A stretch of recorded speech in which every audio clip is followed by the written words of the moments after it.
All right, to get this second part of the Four Horsemen video going, the best and the worst of the Four Horsemen.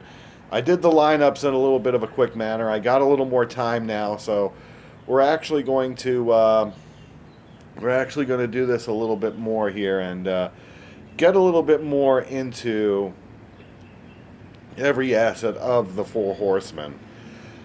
To really jump in on this manner here, and to really talk about from the best to the worst.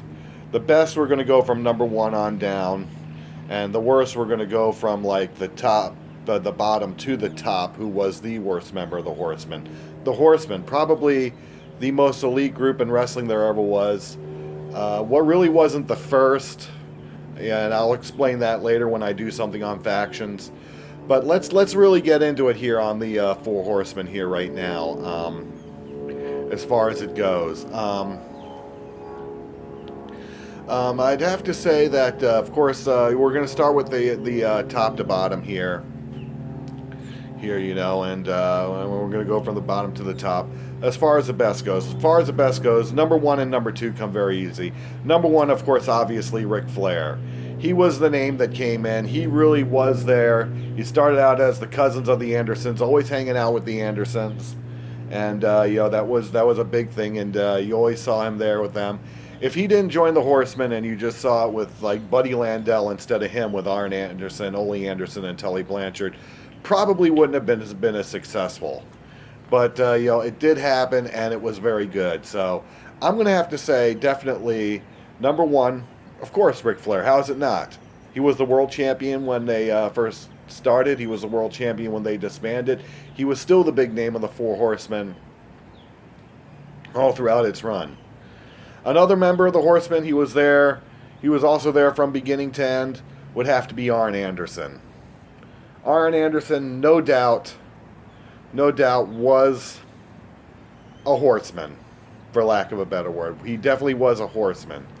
It's just he was definitely the one. He was the one who really, when you had those four guys there, him and Ole and Tully Blanchard and Ric Flair, and Tully Blanchard would team up with the Andersons from time to time. Ric Flair would team up with the Andersons from time to time. You sometimes saw Blanchard and Flair do something, especially if it was at the cost of Magnum TA or Dusty Rhodes.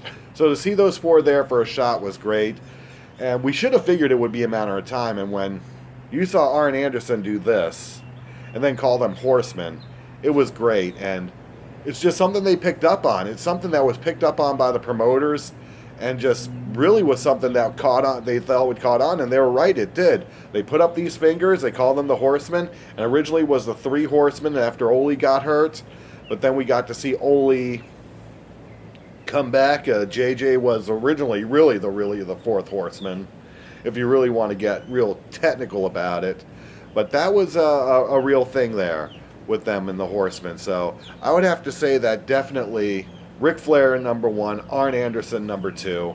Arn Anderson, the enforcer, he knew how to give the interviews. He was one of the best workers, and he brought it. He brought it. Let's just be straight up about it. He brought it. Number three in the Horsemen would have to be Tully Blanchard. If you didn't have Tully Blanchard in the Horsemen, let me just be straight up, the Horsemen would not have been the popular heel faction, the bad guys. Tully Blanchard came in. He was the one. The Horsemen, if it got over without Tully Blanchard, the Horsemen would have been baby faces. Because there are people who cheered Ric Flair. There are people that even cheered Arn Anderson. But Tully Blanchard, the fans hated. He was the bad guy who could draw. And I got to tell you, I think at number three, Arn Anderson, or Tully Blanchard, really, he's what made that Horseman group a heel. And he was a great worker, a great wrestler, knew how to do things. A very nice guy in real life, too. A very nice guy in real life. If you ever seen this guy interviewed, he's great. So how do you not pick Arn Anderson? So there you go. Those are the top three. the three originals, when they were like simply called the Three Horsemen before they put that fourth in there with Ole, was great. At number 4, though, is not Ole Anderson. It's not even J.J. Dillon. And I had a tough time with this one, and this is where people are going to question me on this one. The fourth best Horseman at number 4, and I almost declared this one a tie between Chris Benoit and Barry Windham, but I stuck with Barry Windham. Why did I stick with Barry Windham? Because when you look at that third lineup of the Horsemen after Luger left and Barry Windham came in with the Arn, Tully, and Flair, that was the strongest lineup of the Horsemen. That was the strongest lineup. They had the longevity. When Barry Windham came in there, that's when I stopped being a closet Horseman fan and got very, very public and was holding up the four fingers, just doing it because I was always a fan of Ric Flair. I was always a fan of Arn Anderson. When you're 13, 14 years old, and even younger than that, it's not cool to cheer the bad guy. But I wanted to cheer the bad guy if it were Ric Flair or Arn Anderson. And even Tully Blanchard, too, because I had already smartened up to knowing that these guys are playing a role and wrestling's not real. That is pure entertainment. So it was there, but I was caught up in the whole Horseman phase. I loved it. Woo! Ric Flair, styling and profiling. It was great. And when Barry joined the group and he put on that glove for the claw, it was great. He really didn't need the glove. It just added a little extra something, especially for him to be a long-term champion. But if you look at it, Barry Windham, that fourth guy, that was the best lineup of the Horsemen too, and he did a great job. He did a great job even when he returned to the Horsemen. I mean, if you could have had the original Horsemen get back together with Tully Blanchard like they did, without Sting, and then have Barry Windham show up, you would have had the classic lineup and the strongest lineup all rolled into one. And if you could have gotten rid of this for something else and just simply called them the Horsemen and not the Four Horsemen, it would have been great. It really would have been great. But let's keep going with this here. Of course, we did number 4, Barry Windham. Number 5 is pretty obvious, Chris Benoit. And I had a tough time with this one. And people are going to say, why do you list Chris Benoit so high? And why would you have listed him over Barry Windham? Because Chris Benoit fit the description of a Horseman. Just so people understand that. His wrestling style, especially when he would get ruthless, was great. And the fact of the matter is, he was underutilized. And he was at a time where the Four Horsemen were very underutilized too. Chris Benoit fit the description of a Horseman. If Chris Benoit's career could have started 10 to 12 years earlier, and his name could have been up there a little more than it was when he did join the Horsemen, and he showed up after Ole left, that lineup would be hard. It would be hard to beat, just on what they could do. So number 5, Chris Benoit. People are going to question me on that, but Chris Benoit, he fit the description of a Horseman. He deserved to be there during the better times of the Horsemen, and even in the 10 years, 11 years, 12 years down the road, the Horsemen during that Chris Benoit time deserved a better fate. Number 5, Chris Benoit. Number 6, and people are going to ask why I listed this one so low, because I am including managers, J.J. Dillon. J.J. Dillon, number 6. He originally was just there for Tully Blanchard, but then eventually became the manager of the Horsemen, especially during the time of Lex Luger, because he was there in Luger's corner, Dillon's corner, and he would eventually be there in Ric Flair's corner too, and was there with Arn too. Obviously he had to be. He was managing the tag team champions at the time, which everyone knew him to be Tully Blanchard's manager. So you have that.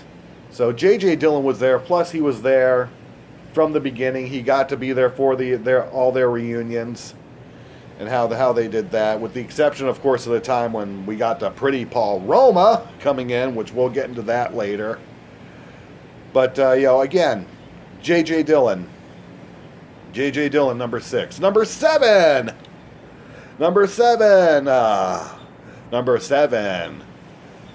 2, 4, 6, 7. Okay, I'm being weird and wacky. I'm going to put Ole Anderson there. And people are going to say, some people are going to say you're listing Ole Anderson rather low. Some people say he shouldn't even be among the best horsemen, but I disagree. Ole Anderson knew what the horsemen were supposed to be. They were supposed to be ruthless. They were supposed to be predators. They were supposed to be the ones who ultimately, in the end, made the good guys look good, but it came with a price, and Ole knew that to a T. It's another reason why I like Chris Benoit as much too, in the Horsemen. So I'm going to go with that. People are going to say are going to disagree with me, but number 7, Ole Anderson deserves to be, and he deserves to be tops. He was there from the beginning. He did feuds against the Horsemen, but he was really more of a part-time guy, and I understand that, but still, he was there during the history-making time for that team of the 4 Horsemen. Number 8, and this is the last one on the best members of the Horsemen list. And after this, I want to give some honorable mentions to people who I didn't put on the best or the worst, but would have to be Lex Luger. Luger, a lot of people say why, because he wasn't such a great performer, especially during that time, which is all true, not going to deny it. But what Luger brought for that time, especially in the 80s, he put his best foot forward, and he ran with it. It really did more to help boost his career, which was all well and good.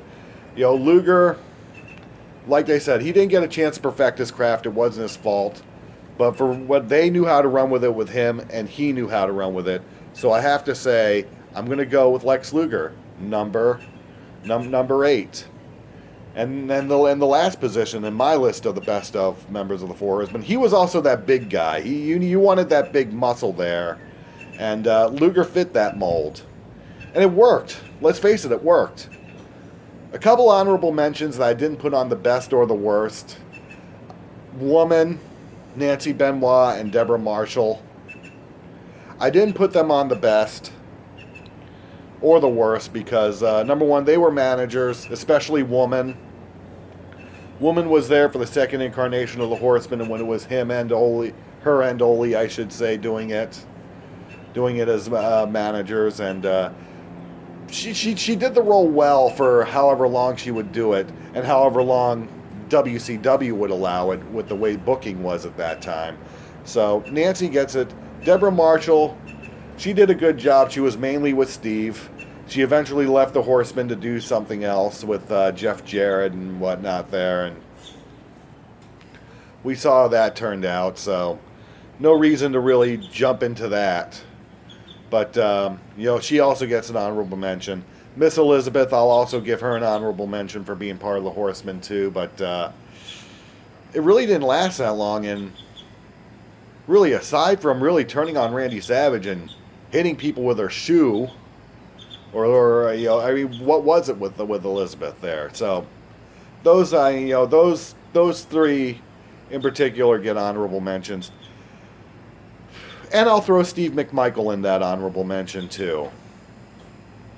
He was there more for his namesake with the Chicago Bears, with that Super Bowl champion team from 1986, and the name he made for himself, Steve Mongo McMichael. It really wasn't the best at times for him. It really wasn't the worst at times for him.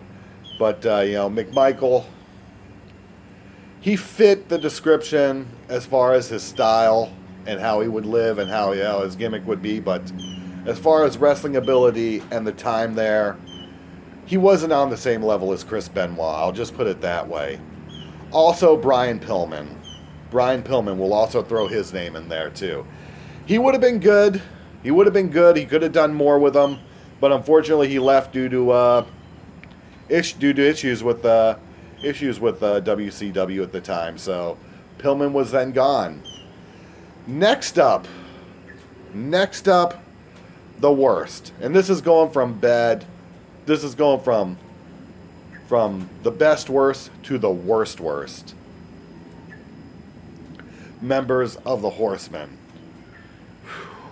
And let me tell you, they had them. Best worst, Sid Vicious. Sid Vicious, not a Horseman.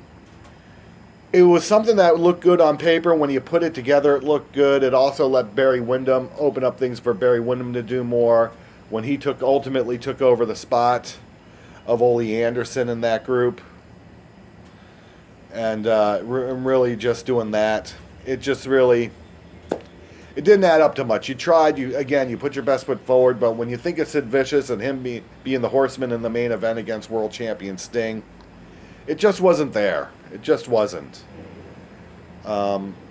Next up would have to be would have to be another one that really just didn't really stick for him either. Dean Malenko. The hype was there. You would figure Dean Malenko was right, but he wasn't. Sure, he had the look, he had the style. You'd have something where you'd think he could be a Horseman, but unfortunately, it just wasn't there. It wasn't there for Dean. He was too small. He really did not have that much charisma.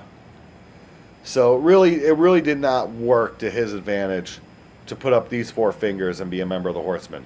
Sure, he was there mostly because of Chris Benoit, and a lot of people had respect for Chris Benoit, but I don't think it really helped Chris Benoit as much. He would have been better in a program against Dean Malenko as a member of the Horsemen.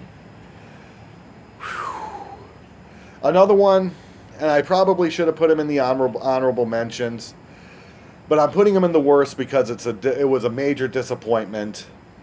The whole thing about getting his spot, Kurt Hennig.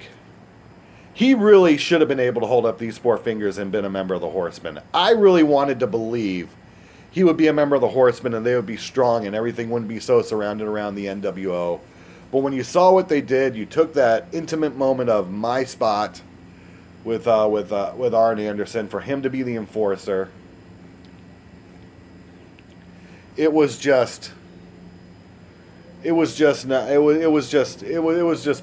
bad play and everything, and really just it brought the Horseman from here down to here, in my opinion. I think if he stayed a Horseman, you would have had him listed as the best. You probably would have had him battling with Chris Benoit and Barry Windham for the number 4 spot if they really decided they were going to run with the Horseman against the NWO, with Kurt Hennig being in it.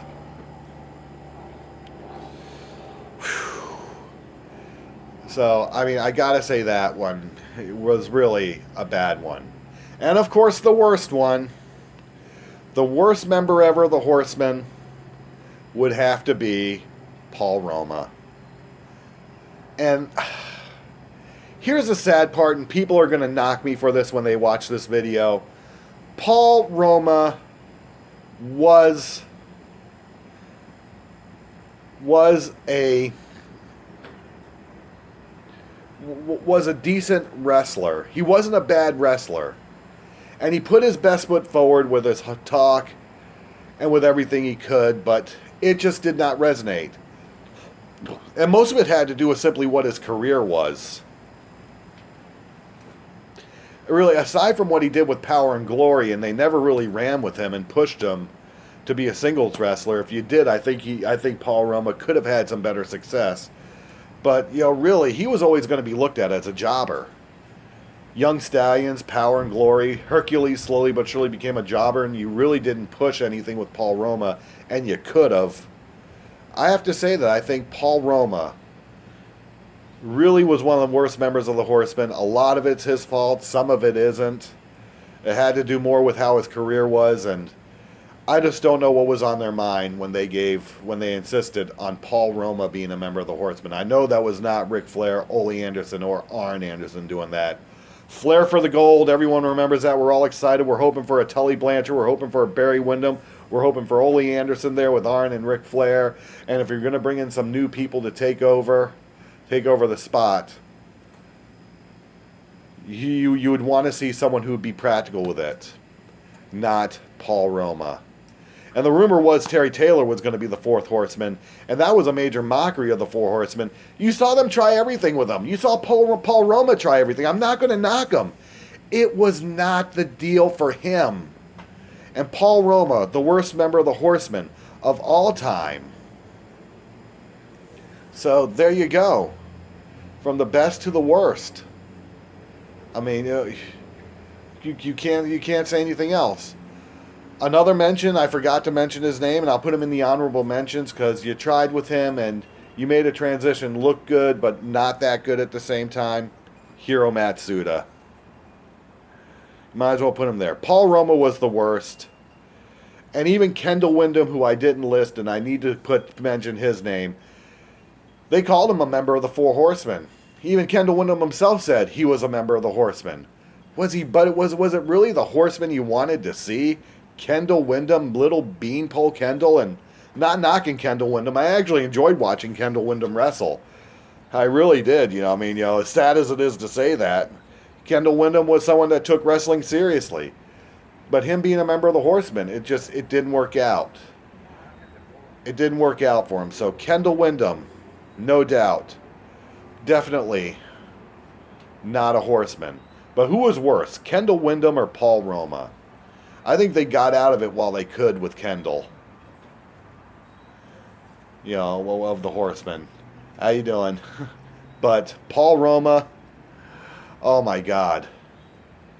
If I were Ric Flair and Arn Anderson, I would have threatened to go back to WWE. I really would have. Or even go to a smaller wrestling promotion just to make them happen, just to mock WCW and this lousy idea that they came up with. But that's my story. I'm sticking to it. My next video will be done here soon, maybe later on today. Who were the best factions in pro wrestling? We'll talk more about that later. Hopefully everyone will enjoy this one. I want to hear your feedback. Did I miss anybody?